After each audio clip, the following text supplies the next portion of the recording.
Now, once you've got your topic nailed down, you'll need to craft a persuasive research proposal to convince your university that your topic is suitable and manageable.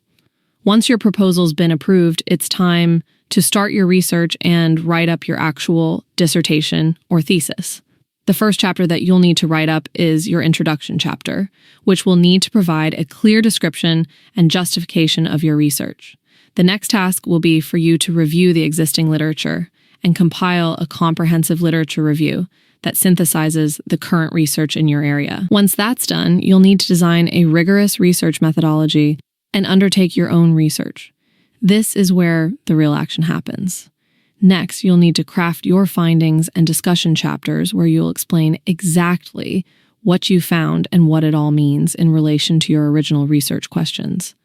Lastly, you'll need to write up your conclusions chapter where you bring your project full circle and discuss the implications of your findings. A quick disclaimer, these 8 steps cover the typical dissertation or thesis writing process, but some universities will have slight differences. Some universities may specify a topic for you, so you can just skip the first step. Some might require a brief outline of your research rather than a full proposal, and so on. So use your discretion and make sure you're familiar with your university's specific requirements before you start your project.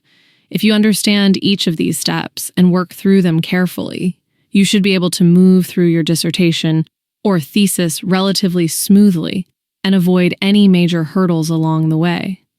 If some of these steps sound like gibberish, don't worry, we're going to dive into each of them in this video. A quick side note. While I've mentioned some of the chapters and the rough structure of the dissertation document here, there are a few other bits and pieces that you'll need to include if you want to learn exactly how to structure your dissertation.